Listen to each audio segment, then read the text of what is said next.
Sarah Chen had been debugging compliance dashboards at 2:14 p.m. on a Thursday when her phone lit up on the desk. Jake's name. Unusual. He never called during her stand-ups unless the fridge was empty or the Wi-Fi died again.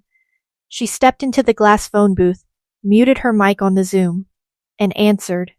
"Hey," she whispered. "Everything okay?" A pause. Then his voice, electric, almost giggling. "Sarah, my dad died last night." She blinked. "Oh my God. I'm so sorry. No, listen, the lawyers just called. I'm the sole heir.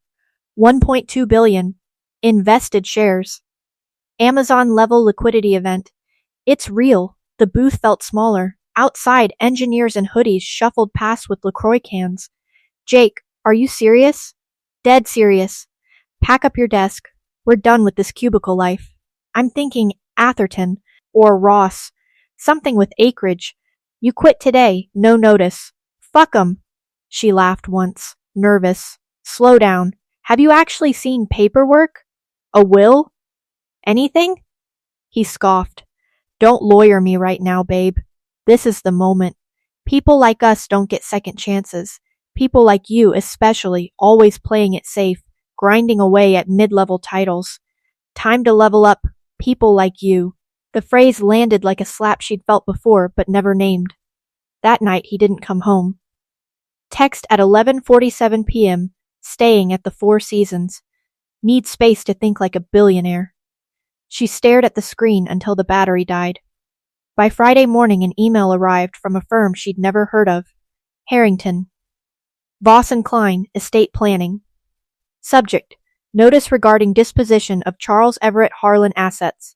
It addressed her not as spouse, but as interested third party, and instructed her not to initiate or facilitate any transfer of anticipated estate property.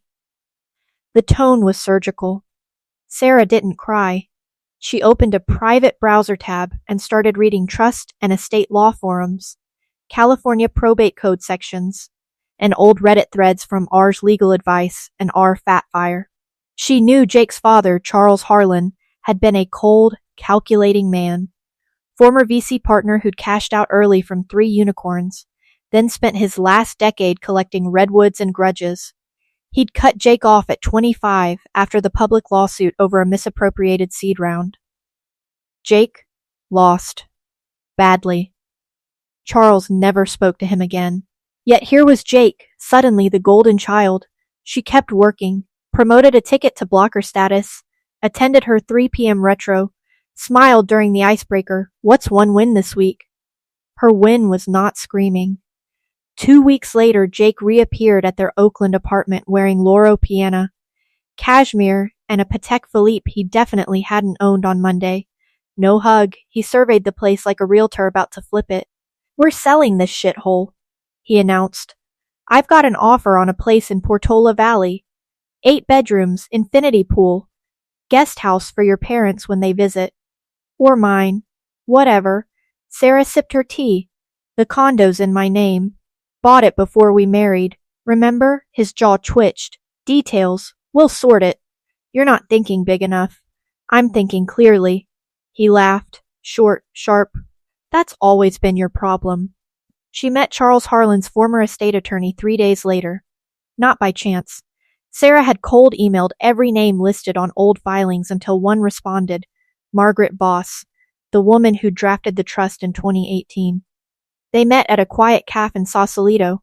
Margaret was 70, silver hair, no nonsense.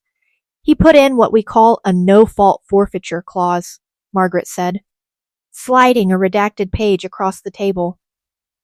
"If the beneficiary initiates dissolution of marriage within 5 years of the triggering event, meaning death, or vesting, the entire shareholding reverts to the Harlan Family Foundation, which mostly funds climate research and public defenders."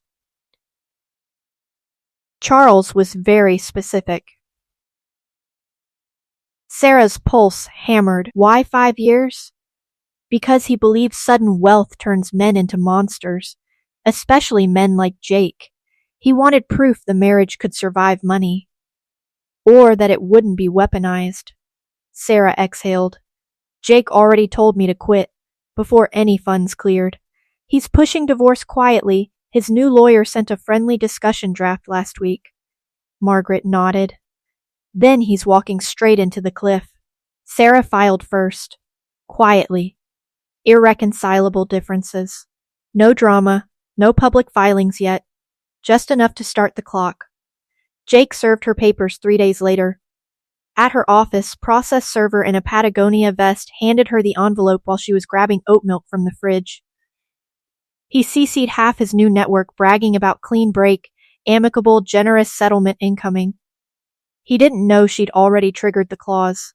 The hearing was in Department 17 of San Mateo Superior Court 6 weeks later. Jake arrived in a Brioni suit, flanked by 2 associates from a Sand Hill Road firm. Sarah wore the same navy blazer she'd worn to her last performance review. Her attorney, a soft-spoken woman who specialized in high-net-worth dissolutions, placed one document on the table, the trust excerpt. Jake's lawyer scanned it, then leaned over. Mr. Harlan, this is catastrophic. Jake snatched the page. Read, reread. His face drained. You did this, he hissed at Sarah. No, she said evenly. You did. You told me to quit before you even saw a bank statement. You recorded yourself on that call. Once this clears, she won't have a choice. The trustees got the transcript. They're calling it intentional abuse of anticipated power. The judge didn't need much. 30 minutes. Jake looked smaller without the watch, without the swagger. When the forfeiture was confirmed on record, he stared at the floor. The shares never vested in his name.